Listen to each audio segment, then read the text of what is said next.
Good afternoon, and welcome to the fifth episode of Sable State of Mind. I'm your host, Alex Sable, and we are 12 days away from the NFL kickoff for the New York Football Giants against the Dallas Cowboys on Sunday Night Football, prime time. It is going to be a huge game. I'll be there live. I am so excited. I'm counting down the days as we go. So we have some things to go over in this episode. We're going to go over the last two preseason games, the Giants versus the Panthers and the Giants versus the Jets. Not a lot to go over regards to the Giants Jets game because the Giants had 98% of their starters sitting for the game, getting ready for week one. And it was a lot of the guys that had to just prove themselves to see if they could make the 53-man roster on top of just making special teams overall. So we're going to start off regards of the Giants Panthers game, and we were able to see the starting offense and the starting defense. Starting offense, we were told that they were going to get a couple drives, but they went down, and Daniel Jones, 8 for 9, 69 yards, hitting Daniel Bellinger in the end zone. It was beautiful. Daniel Jones looked on point. His throws were on point, and he looked very confident, and that's what's been coming out of camp all summer long. These reporters have been saying Daniel Jones looks so much more confident in this offense. This is the first time in his career that he has had the same offensive coordinator 2 years in a row. So this is going to play a huge factor in his growth this year on top of the offensive growth, and then adding all those new weapons that he has now. So I'm expecting big things from him this year. And like I've said in previous episodes, I believe Daniel Jones will be a top 10 quarterback in the league this year. And he's going to prove a lot of people that dislike him wrong. And I'm so excited to see his skyrocket, his growth.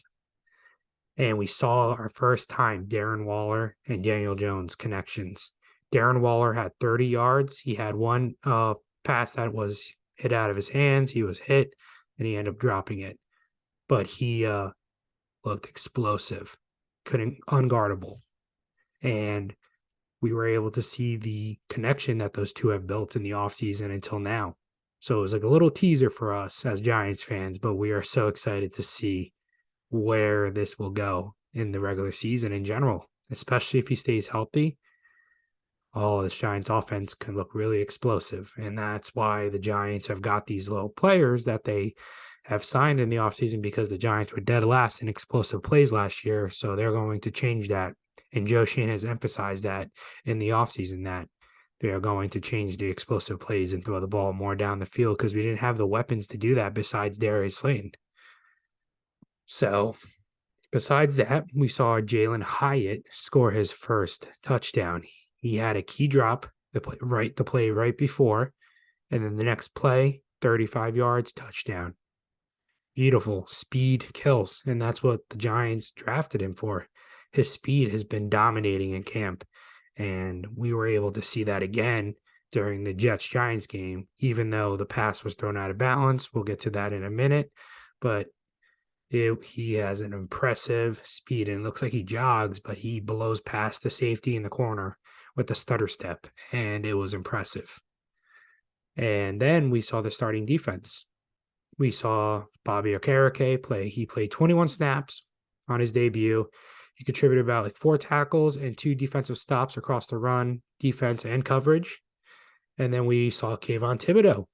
He had a sack and 2 QB hits. He almost had 2 sacks in a row, right in the red zone. Very impressive. He beat the guy off on the end, and it was very impressive to see how quick he is off the edge like that.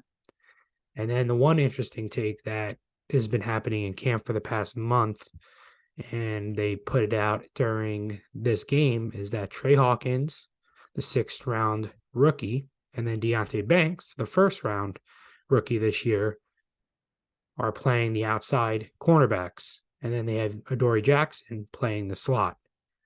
We'll see how that is. It is very interesting take on that because you're going to have 2 rookies on the outside, but they're very confident in these 2, and they do play very well, and they showed out well in the preseason so far. But regular season, the Giants' schedule, which we'll get to later on in this episode, is very tough compared to last year. But again, the Giants coaching staff has praised Deonte Banks and Trey Hawkins on their overall work and their overall knowing of the system and understanding what they have to do. So this could be an absolute steal if they have Trey Hawkins starting as a 6th-round rookie, and he could be starting on the outside, and then we have Adoree Jackson in the slot. This will be huge for the Giants. And then we have the defensive line and then the safeties. We'll see what happens when the season starts. But right now they've been showing that formation for the past month, and they showed it again during the preseason when they were out there for 2 drives.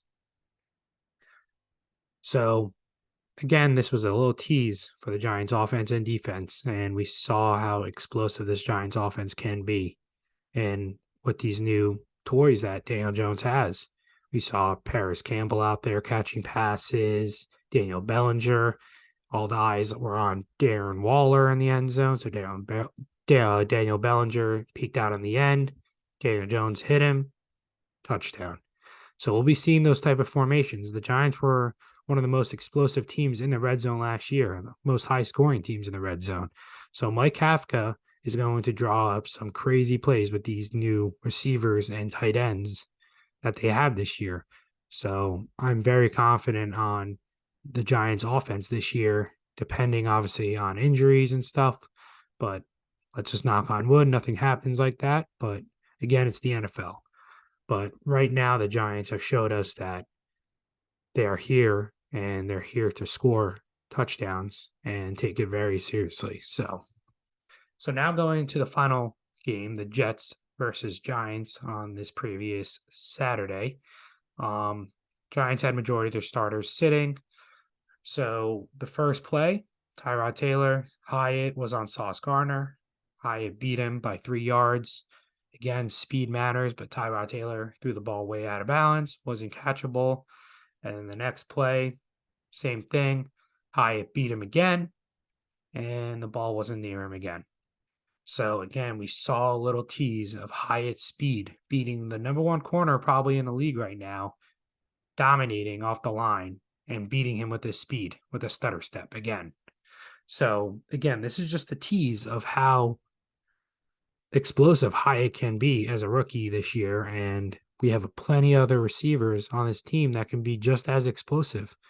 So Hyatt's a great weapon just to have in the backfield on a couple plays on 3rd downs if we need a 1st down. So we'll see how they use him in the first half of the season, because I do see him as a starting wide receiver for the Giants in 2 to 3 years as a receiver 1. Unfortunately, Bryce Ford Wheaton tore his ACL. He was showed a lot of promise during the offseason. The Giants signed him for a 2-year deal and wanted him to be like the special teams gunner, and showed a lot of promise there. And he had the height, he had the weight to be a good receiver maybe down the line. But unfortunately, the injury bug hit him, and he ended up tearing his ACL during the game. And then Tommy DeVito, the 3rd-string quarterback for the Giants, he was just recently waived from the Giants this morning. So he'll probably get onto the practice squad, and he will possibly be the Giants quarterback too next year, because he showed a lot of promise during these preseason games. He didn't have a great camp, but during the games in general, he did well with what he had around him, and he showed that he can make plays. So with Tyrod Taylor being on his last year of the contract, wouldn't be surprised if Tommy DeVito will be the 2nd-string quarterback for behind Daniel Jones next year. So it's going to be interesting to see. And then now we are 12 days away from the Dallas Cowboys and the New York Football Giants. In a week, I'll be going over the game. I have some special things planned. Hopefully, I have some guests on this, regards of some Cowboys fans going over the game, going over the new transactions they have done recently, adding Trey Lance, trading their 4th-round pick. So is that going to add QB drama in the room? Especially that reports are coming out that the coaches and Dak Prescott weren't even told about this trade until when it happened. So we'll see what happens when this gets, dragged into week 1 in 12 days. So now we have the record prediction for the New York Giants this year. So the Giants, obviously, from last year, have a lot harder schedule this year. So we're going to go through the games and we're going to go see who I think the Giants will win against and lose against. And I'm going to be 100% real during these predictions. Obviously, I want the Giants to win every game, but it's very hard to do. It's not impossible, but it's very hard to do. So I will want to be as realistic as I can. And here we go. So the Giants start off week one, like we said, against the Dallas Cowboys, Sunday Night Football. As I said for the last 4 episodes, I am predicting and I'm confident that the Giants will win against Dallas Cowboys on Sunday Night Football at home. And this is going to start the statement off the NFL season and the NFL overall for the Giants to show them that they're a real deal. Yes, there's flaws on the Giants that may, regards the offensive line, regards of Micah Parsons, because he is one of the best, if not the best defensive player in the league. He could ruin a game. But I do trust this Giants offense to score points and the defense to obviously do well against Dak Prescott and their offense. So I do have the Giants winning the week one. And then the Giants go off on week two playing Arizona in Arizona. So we just saw that Kyle Murray just got put on the PUP list as of yesterday, and they also released Colt McCoy.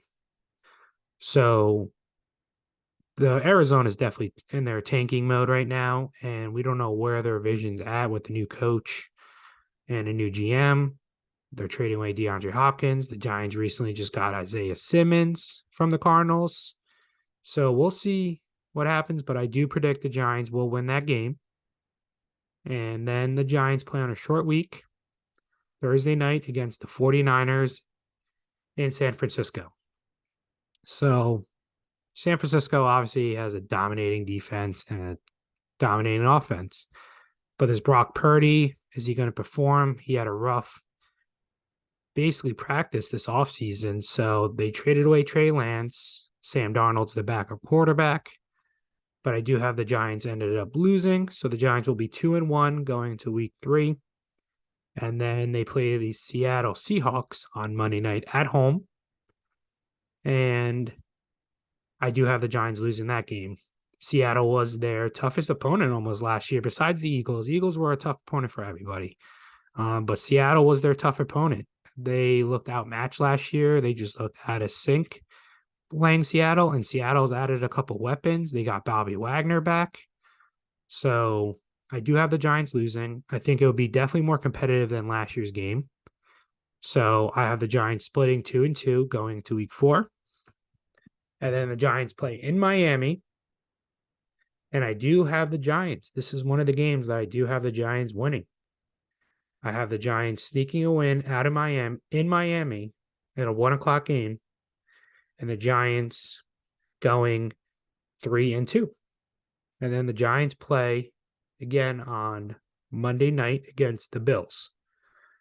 And at the Bills in general. And I do have the Giants losing against the Bills. It's a very tough environment. The environment is so loud. Again, I do see the Giants being competitive. It's going to be Brian Daboll and Joe Shane's debut as a Giants back at the Bills. So that will be all brought up when the game gets put on to TV in general. But I do have the Giants losing. And then the Giants play Washington. And I do have the Giants beating Washington. I think the Washington Commanders have definitely closed the gap with competition in the NFC East a little bit, but I still think the Giants will end up beating them for the first game. Then the Giants play at a home game and a 1:00 game against the New York Jets, the new revamped Jets with Aaron Rodgers there. So this is going to be a tough game. We'll know a lot about the Jets around week 8. We'll know a lot to see how serious they are and the super team that they have built with just adding Dalvin Cook recently and having Aaron Rodgers and all his new toys there, and Garrett Wilson coming off Rookie of the Year, and then Sauce Gardner coming off Defensive Rookie of the Year. So we'll see. But this Jets team, I do have them beating the Giants, unfortunately, and ended up losing that game. So then we go and play the Las Vegas Raiders. Again, another interesting team. Could be good, but again, could be bad. Regards of Jimmy Garoppolo being there now, and they're changing everything. So I do have the Giants winning in Las Vegas. And then we go to Dallas and play the Dallas Cowboys. And I do have the Giants splitting games. So the Giants will end up losing this game because the Giants do struggle playing in Dallas. Again, a very loud environment to play in. And then we play Washington again the week after. And I do have the Giants winning both games at home and at Washington. So I have the Giants going 2-0 against Washington because winning these division games, the Giants have struggled. And to win and make the playoffs, the Giants would have to at least beat the Cowboys once and beat Washington at least twice because the Eagles are very superior over majority of the NFC teams, if not the best NFC team in the league. So then we play the New England Patriots, and I do have the Giants beating the Patriots. And then the Giants play on a Monday night game against the Green Bay Packers, the new quarterback, Jordan Love. We will definitely know a lot by him by week 13. And I do have the Giants winning on Monday night at home against the Green Bay Packers. And then the Giants play the New Orleans Saints with Derek Carr as the new QB for them. And I do have the Giants stealing a win from them. And then the Giants play the Eagles. And I do have the Giants losing both the Eagles games on week 15 and week 17. So week 16, we go to the Rams, and I do have the Giants beating the Rams due to the Rams looking like they're rebuilding as well. Still sticking with Matthew Stafford for now, but again, week 16, we will see where the Rams are even at by then. But I do have the Giants winning against the Rams, and then week 17, like I said before, closing out with the Eagles. We'll see if that game matters for both of the teams, but I do have the Giants losing against the Eagles and going 0-2 against the Eagles this year. So overall, I do have the Giants going 10-7, and I do see that sneaking into the playoffs and getting into the playoffs again. I do expect a big year for the New York Giants. So that is my record prediction for this year.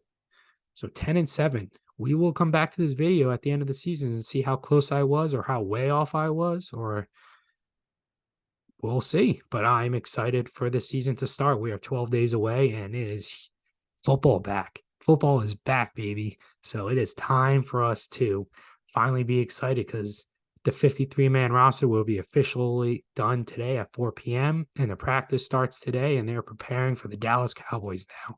So it's time to get excited, New York Giants fans, because it's going to be an exciting year, and I think it's going to be a great year for Giants fans to finally rejoice as fans and finally be excited for this team as we haven't been for many years now. So it is time to finally put our foot down and enjoy some football. And please like this video, subscribe. Thank you for watching, and I hope you guys have a wonderful day.